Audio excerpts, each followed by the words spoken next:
Assalamualaikum warahmatullahi wabarakatuh. Salam satu Malaysia dan salam UiTM di hatiku. Today, my name is Dini Ahmad Faris bin Asmadi and I'm student at UiTM Tapah and taking course Diploma in Science, and I'm from class A4 AS 120115, and I will present on the topic of Introduction of Chemistry, which is including three subtopics. First, the meaning of chemistry. Second, the scientific investigation in chemistry. And finally, usage, management and handling of apparatus and materials. So, here we go. The subtopic that I will present to you guys. Firstly, what is the meaning of chemistry? It's a field of science that studies the structures, properties, composition, and interaction between matters. What is matters in chemistry? The term matter refers to anything that occupies space and has mass. In other words, the stuff that the universe is made of. All matter is made up of substances called elements, which have specific chemical and physical properties and cannot be broken down into other substances through ordinary chemical reactions. So, in our daily life, does chemical exist in our daily life? As you guys can see in this slide, yeah, absolutely. Chemical exists in our daily life, such as in food, in medicine, in agriculture, or in industry. We have chemical in our daily life. For food, such as stabilizer and coloring. In medicine, we have antibiotic and antiseptic. For agriculture, we have fertilizer and herbicide. And in industry, we have paint, glass, and for sure, polymer. Next, careers related to chemistry. You guys must be wondered what you guys can do or what job can you guys do if you guys study in chemistry. If you guys can see in the slide, there are some categories such as food. If you guys study in food, you guys can be a biomedical engineering. If you guys study in nanotechnology, you guys can be food scientists. If you guys study in green technology, you guys can be engineer. And if you guys study in cosmetic, you guys can be cosmetic chemist. And there are some other jobs or careers that you guys can do if you guys study chemistry, such as doctor and pharmacist that study in medicine. You guys can apply this to do. Next, we move to our second subtopic, which is scientific investigation in chemistry, or what must we do if you guys have experiment maybe. First of all, number one, you guys must do or make observation to your experiment. Number two, you guys must make inference. And number three, you guys must identify the problem. And next, making hypothesis. Next, identify variables. Next, controlling variables. Next, planning experiment. Next, collecting data. Next, interpreting data.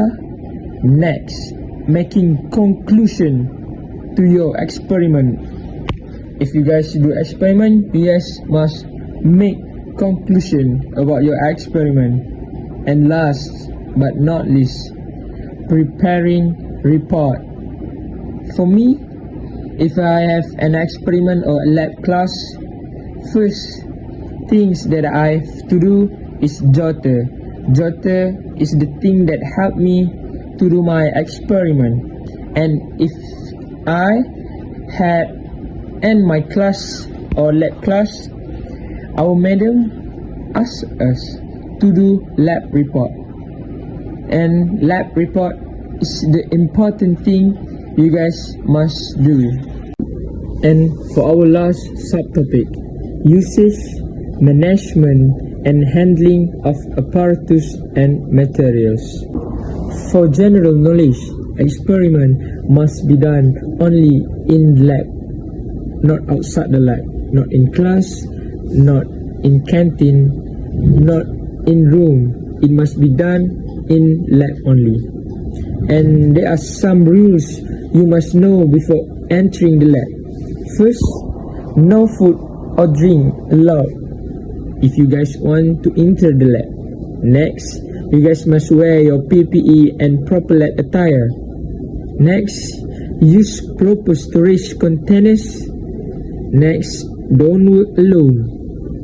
Next, label your workspace. And there are some others more you guys must know before entering the lab to prevent from something dangerous happen. As I said before, you guys must wear PPE before entering lab. But what is PPE? As you guys can see, PPE is personal protective equipment such as safety goggles, gloves, lab shoes, face mask, and lab coat. But what is the function of all of these things? First, safety goggles. It used to prevent dust or splash of chemical from getting into the eyes. Next, gloves. It used for handling chemicals to protect hand from injury. Next, lab shoes. It used for protecting the feet from injury caused by chemical or sharp things. Next, face mask. It used for protecting the respiratory organs from chemicals in the form of powder or fumes. And lastly, lab coat. Lab coat used to protect our body against chemical spills such as acid, alkalism, or organic solvents. So all of these PPE prevent you guys from injured or chemical that can danger your health. But what if there is an emergency that could endanger your health? That's why things have been prepared in case of an emergency that happens in the lab. First, fume chamber. A specially designed equipment to carry out experiments that release toxic, cause combustions, or produce pungent smells. Next, we have safety showers. It used to wash and clean the body when a chemical accident occurs on parts of the body. This equipment is also used to extinguish fire on clothes. Next, eye wash. It used for washing and cleaning the eye when accidents occur on parts of the eye. Next, we have hand wash. It used for removing chemical substance, oil, dirt, and microorganisms from the hands. Lastly, fire extinguisher. It used for extinguishing fire in the lab if there's some danger that includes fire. We use fire extinguisher. That's all from me. A little things about chemistry. Hope you guys can gain some knowledge from my presentation. So, see you guys next time.